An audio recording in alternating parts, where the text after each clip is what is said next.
recording section now.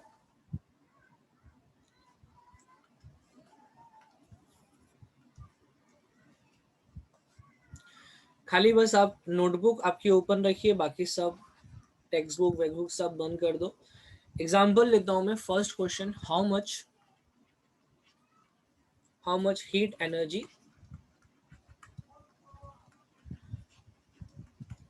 is necessary to raise the temperature of 5 kg of water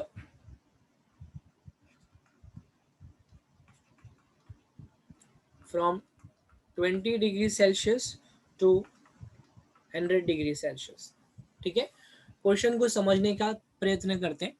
question में बोला है कि आपको फाइंड करना है कि एनर्जी कितनी चाहिए. How much energy is necessary to raise the temperature of 5 kg. ठीक है, तो ये जो kg है ये मास है. आपको जो हीट एनर्जी चाहिए ये क्यू है, लास्ट सेक्शन में हमने किया था. और टेम्परेचर जो बढ़ रहा है, तो यहाँ पे अगर आप देखोगे तो यहाँ पे आपको डिफरेंस पता चलेगा. That is T2 minus T1 which is equal to 100 minus 20. this is equal to 80 degree Celsius. ठीक है, तो अब इसी चीज को हम गिवन टू फाइंड के फॉर्म में लिखते हैं. ठीक है, गिवन एंड टू फाइंड के फॉर्म में लिखते हैं. तो मैं यहाँ पे लिखता हूँ गिवन आपको मास दिया हुआ है. कितना मास है? 5 kg मास. ठीक है, फिर आपको स्पेसिफिक हीट ये पता होना चाहिए. वाटर का स्पेसिफिक हीट याद रखिए 1 किलो कैलोरी होता है. ठीक है, फॉर kg डिग्री सेल्सियस. ये क्वेश्चन में दिया हुआ नहीं है बट आपको याद रहना चाहिए. Specific heat of water is 1 kilo calorie. ठीक है, specific heat of water is 1 kilo calorie पर kg डिग्री सेल्सियस. अगर टेक्स्ट बुक में आपको रिफर करना है तो टेक्स्ट बुक में यू कैन रिफर, मतलब ये जो स्पेसिफिक हीट का जो इंफॉर्मेशन है, okay, this you can refer on page number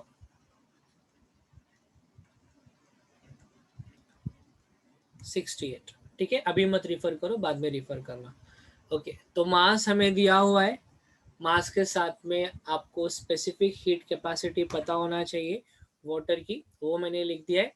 ठीक है, अब टेम्परेचर देख लीजिए कितना टेम्परेचर यहाँ पे कम ज़्यादा हो रहा है. तो मैंने वहीं पे लिख दिया था 100 minus 80 degree. This is equal to 20 degree Celsius. ठीक है, तो ये आपकी हो गई गिवन इंफॉर्मेशन. ये गिवन चीज़ें आपको दी हुई है. अब आपको लिखना है टू फाइंड. ठीक है, पहले से हम यही मेथड फॉलो कर रहे हैं.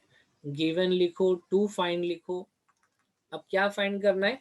तो एकदम स्ट्रेट फॉरवर्ड दिया है कि आपको हीट एनर्जी पानी में कितनी एब्जॉर्ब होगी, वो आपको फाइंड करना है. ठीक है, पानी को आप गर्म कर रहे हो तो कितना हीट एनर्जी एब्जॉर्ब होगा वो आपको फाइंड करना है. ऑलराइट, चलिए ठीक है.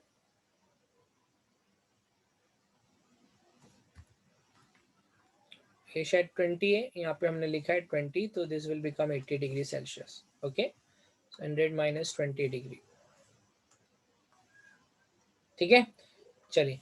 तो अब to find heat energy gain by water.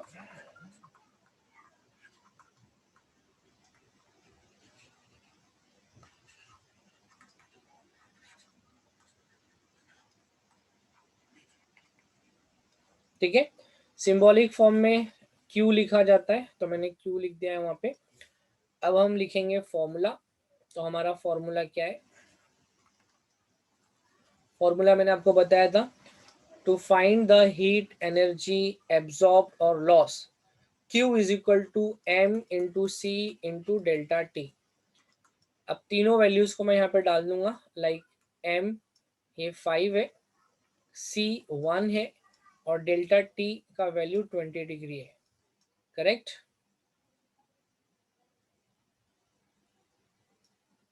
80 degree, ठीक है। अब 5 इंटू 8, 5 8 ज़ा 40 और ये वाला 0 एज इट इज लिखूंगा, ठीक है। तो ये मेरे को मिल गया इसका आंसर, फॉर्मूला, और यहाँ पे लिखता हूँ solution. At last do not forget to write the statement, the heat energy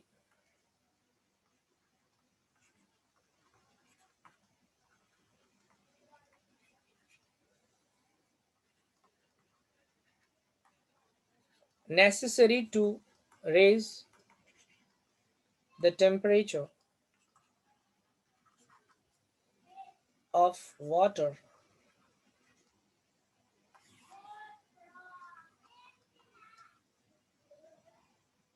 is 400 kilo calorie, ठीक है। That is equal to 400 kilo calorie,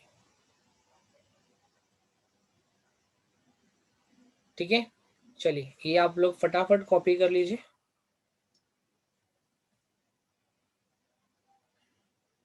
नहीं तो इसका मैं आपको सेक्शन रिकॉर्डेड तो मिल ही जाएगा, ठीक है। तो टाइम वेस्ट मत करिए, अभी खाली समझिए चीज को। एक एग्जांपल मैं और देता हूँ, बस ये 2 एग्जांपल ही करिए और इसी में मिलते जुलते क्वेश्चंस एग्जाम में अगर आए, पहली बात तो ये चैप्टर से न्यूमेरिकल नहीं आएगा एग्जाम में, ठीक है, बट फिर भी ये 2 चीजों को खाली बस आप प्रैक्टिस कर लीजिए, अगर आया तो इसी में से ही आएगा। Yes Rohan, you can put your mess, you can put your doubt in chat box, Rohan Kamle.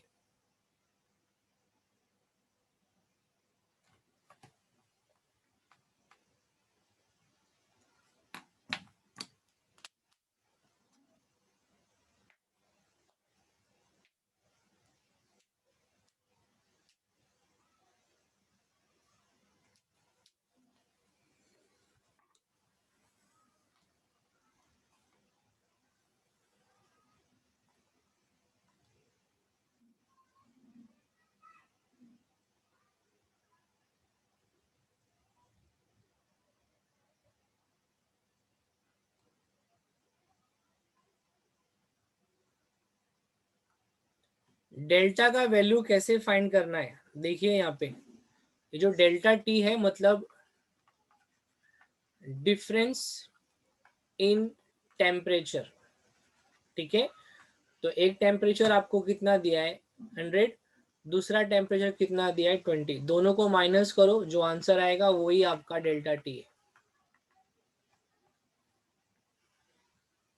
Next example की तरफ जाते हैं।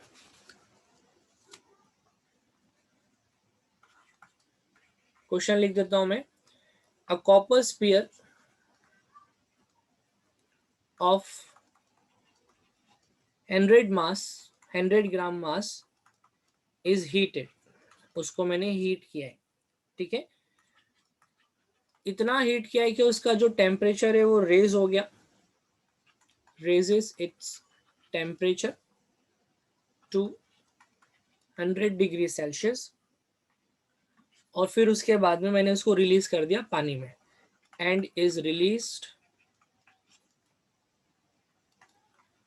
इन वाटर ऑफ मास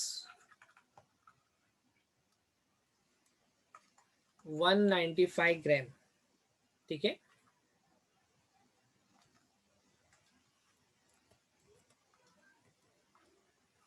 और temperature 20 degree Celsius in a copper calorimeter. Question में आगे बोला है, if the mass of calorimeter is 50 gram, then what will be the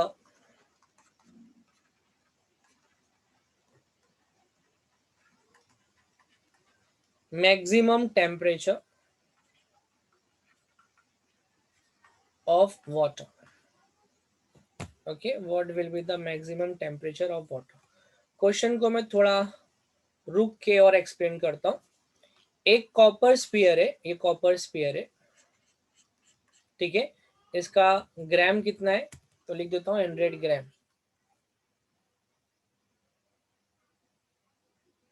ठीक है, 100 ग्राम। इसको मैंने हीट किया, हीट करके इसका टेम्परेचर कितना हो गया, 100 डिग्री सेल्सियस, ये टेम्परेचर हो गया, ठीक है। ये इसका मास है, अंडरस्टूड। अब मैं इसको क्या कर रहा हूं, मैं इसको पानी में रिलीज करने वाला हूं, ठीक है। Is released in water of mass 150 और 195। तो ये एक बीकर है, कैलोरीमीटर, इसके अंदर पानी है, इस बॉल को मैंने इसमें रिलीज किया, ठीक है। पानी का वजन कितना है, 195 ग्राम है, और टेम्परेचर कितना है, 20 डिग्री सेल्सियस है, ठीक है।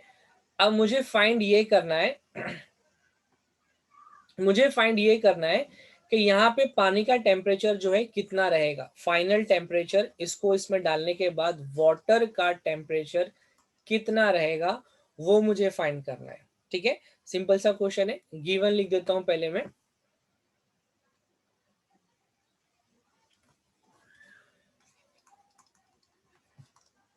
Given specific heat of copper, copper का स्पेसिफिक हीट कितना है, ठीक है। ये आपको क्वेश्चन में दिया रहेगा, अगर एग्जाम में ये क्वेश्चन आएगा तो it is 0.1 calorie per gram degree Celsius, ठीक है। ये आपको याद नहीं रखना है, खाली वाटर के लिए वाटर का वैल्यू 1 होता है, खाली वही याद रखना है। कॉपर, आयरन, लीड, ये सारी चीज अगर आएगी एग्जाम में तो उसका वैल्यू दिया होगा आपको, ठीक है। तो मैं लिख दिया मैंने, specific heat of copper is 0.1 calorie and जितना कॉपर का रहेगा सेम ही कैलोरी मीटर का रहेगा,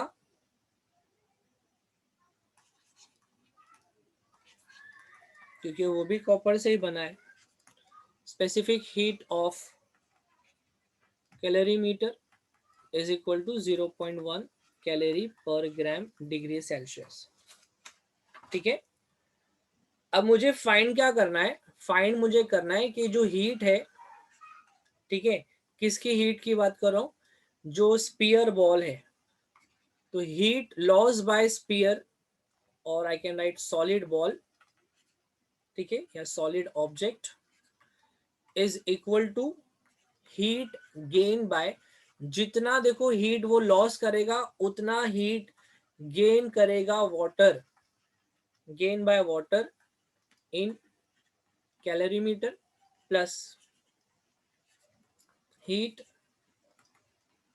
गेन्ड बाय द कैलोरीमीटर, ठीक है। अगर आपको याद होगा तो मैंने बताया था Q is equal to Q1 plus Q2, ठीक है। तो ये वाला Q1 है, ये वाला Q2 है, और ये वाला Q है। तीनों के लिए मैं अलग अलग पहले लिख देता हूं, लाइक Q, ठीक है। इसके लिए फॉर्मूला भी सेम है, MC डेल्टा T, ऑलराइट। फिर अगर मैंने लिख दिया Q1, तो Q1 के लिए भी फॉर्मूला सेम है, हमने ये लास्ट टाइम देखा था सेक्शन में, और Q2 के लिए भी फॉर्मूला सेम है, ठीक है। अब अगर मैं ये वाली की बात करूं, Q की बात करूं, मतलब ये जो सॉलिड ऑब्जेक्ट है इसकी मैं बात कर रहा हूं, ठीक है। तो ये जो सॉलिड ऑब्जेक्ट है मैं इसकी बात कर रहा हूं, सॉलिड ऑब्जेक्ट का मास कितना था, तो हमने देखा उसका मास कितना है, 100 ग्राम है, ठीक है। मास कितना है, 100 ग्राम है। और क्योंकि ये जो सॉलिड ऑब्जेक्ट है इसका स्पेसिफिक हीट आपको दिया है 0.1, हमने गिवन में लिखा है, ठीक है। कॉपर का स्पेसिफिक हीट कितना है, 0.1, तो सेम चीज 0.1 लिखता हूं। और टेम्परेचर में कितना डिफरेंस आ रहा है, तो बॉल को मैंने कितना टेम्परेचर तक हीट किया, 100 डिग्री सेल्सियस तक हीट किया। पानी में डालने के बाद जो टेम्परेचर कम होगा तो उसको -T लिख दिया मैंने, मुझे पता नहीं कितना होगा, तो मैंने एक सीधा सिंपल फॉर्म में क्या लिख दिया है, -t।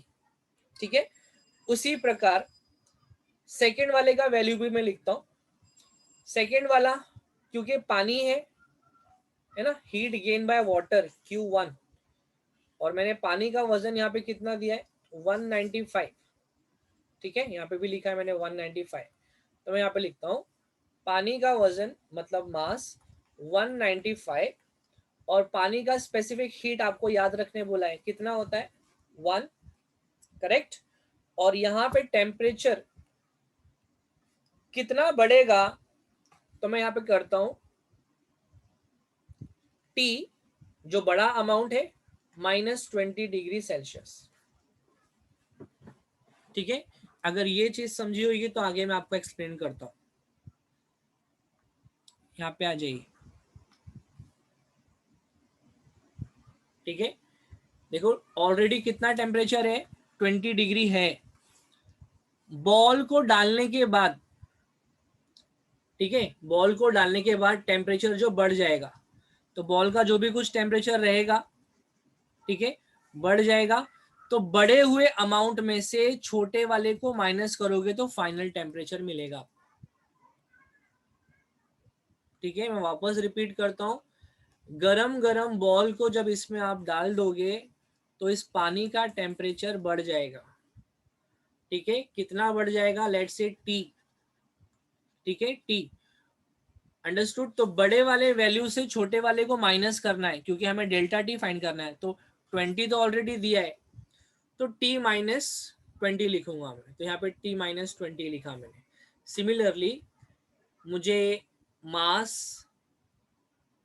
कैलोरीमीटर का भी दिया हुआ है, क्योंकि ये कैलोरीमीटर की बात हो रही है। Q2 का मतलब कैलोरीमीटर, ये देखो हीट गेन बाय कैलोरीमीटर मतलब Q2। तो जब मैं Q2 को फाइंड करूंगा तो यहाँ पे कैलोरीमीटर का वजन लिखूंगा 50 इंटू कैलोरीमीटर का स्पेसिफिक हीट कितना है, कॉपर से बना है ना, तो 0.1, और यहाँ पर भी टेम्परेचर जो है सेम रहने वाला है। ठीक है, ये हो गया मेरे तीनों इक्वेशन रेडी। अब आ जाइए यहाँ पर, Q is equal to Q1 plus Q2। ठीक है, यहाँ पर लिखता हूँ सिंस, या लिखता हूँ substitute all above value in equation 1। Let's say ये वाला इक्वेशन 1 है। ठीक है, इक्वेशन 1 में मुझे ये सारे के सारे वैल्यूज को सब्सटीट्यूट करना है। ठीक है, थोड़ा मैं इसको छोटा कर देता हूँ।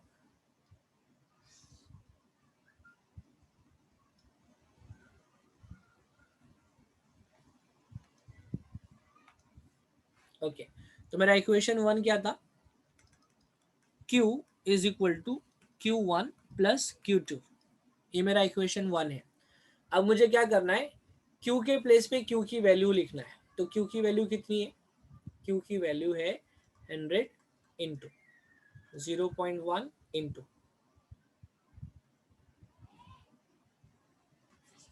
मैं यहाँ पे लिखता हूँ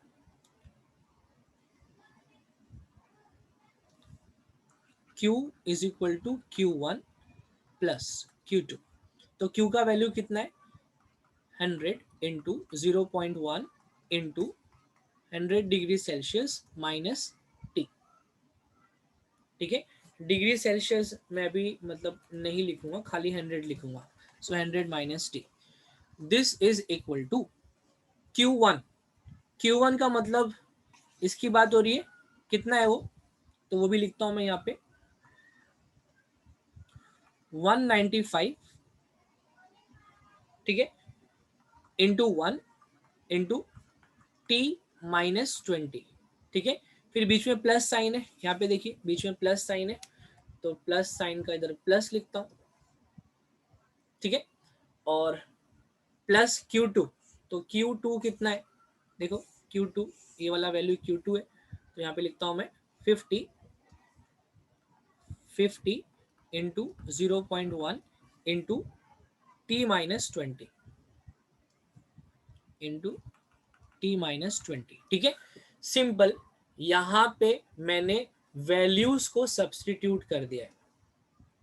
ये वाला मेरा Q है, ये वाला मेरा Q1 है और ये वाला मेरा Q2 है।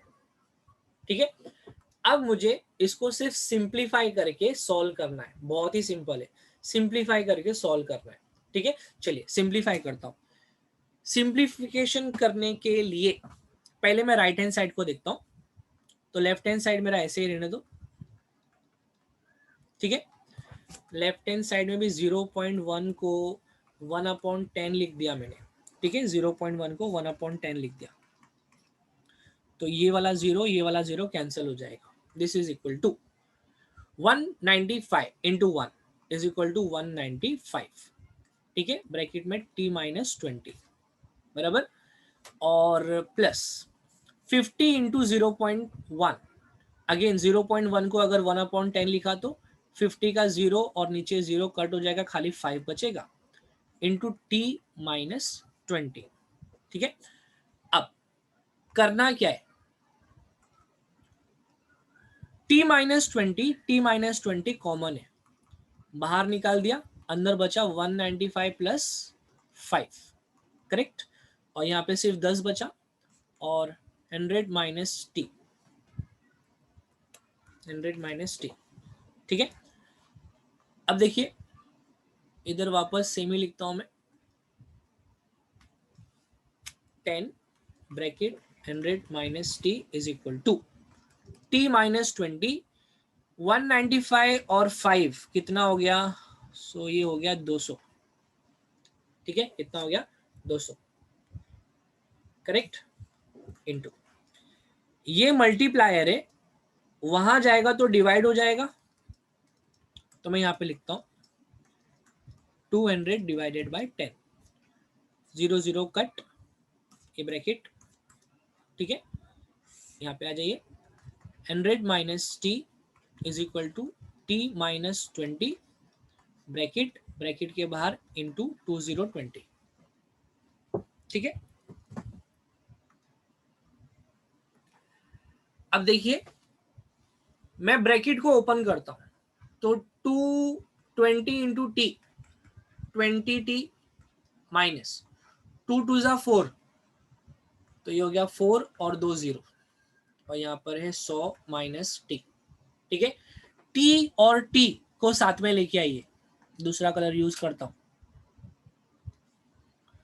तो ये वाले टी को मैं वहां पे लेके जाता हूं, तो ये हो गया 20t प्लस टी, और ये वाले 400 को मैं वहां पे लेके जाता हूं, तो ये हो गया 100 प्लस 400। ठीक है, तो ये हो गया 500 is equal to 21t। So t का वैल्यू फाइंड करना है, तो 500 अपॉन 21। चलो डिवाइड करो, आंसर बताओ, divide and answer this, divide करके आंसर बताइए मुझे।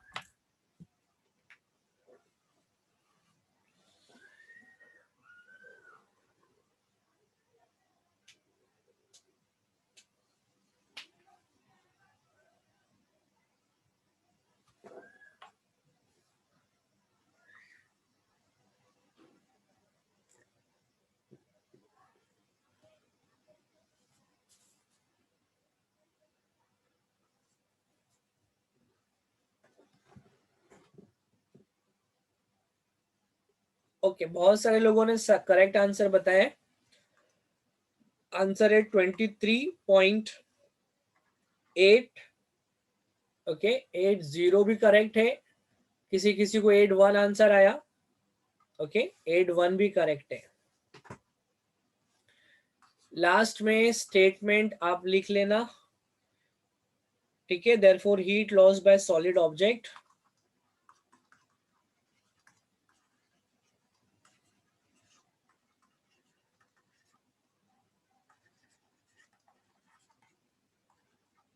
is 23.80 degree Celsius.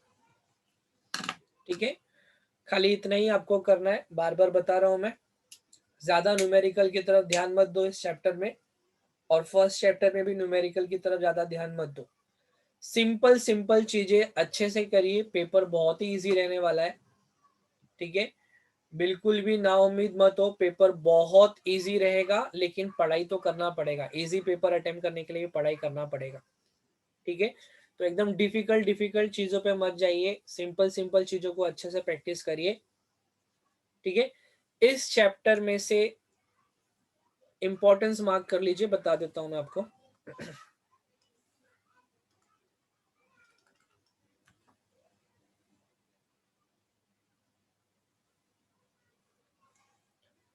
सबसे पहला इंपॉर्टेंट जो है, मैंने आपको जो नोट्स सेंड किया है, नोट्स नोट्स की हर एक लाइन अच्छे से स्टडी करिए, बहुत ही इंपॉर्टेंट है पूरा, ठीक है।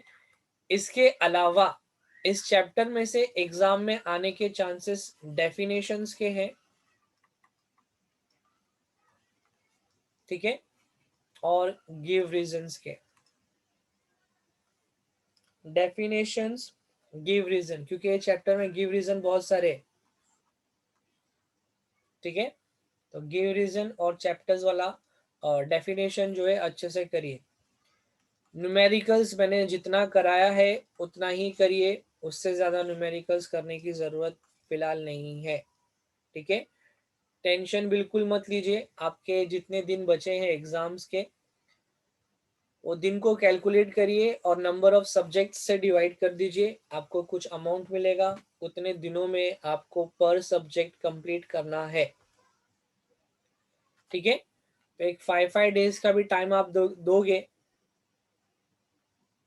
लाइक 5 डेज साइंस 1 के लिए, 5 डेज साइंस 2 के लिए, इस तरीके से जाओगे तो आपका सिलेबस कंप्लीट नहीं होगा, याद रखिए, क्योंकि आपको टोटल 9 सब्जेक्ट्स है, 9 5 जा 45, 45 डेज आपके पास नहीं है एग्जाम्स के लिए, 45 डेज भी अभी नहीं है, ये याद रखिए, ठीक है। आपको कैसे भी करके 10 अप्रैल तक सारी चीजें पढ़ के खत्म करना है, 10 अप्रैल तक सारी चीजें पढ़ के खत्म करना है, याद रखिए, ठीक है। अब आप कैसे उसका शेड्यूलिंग करते हो वो आपके ऊपर डिपेंड है। एक दिन में लैंग्वेजेस ले लो, दूसरे दिन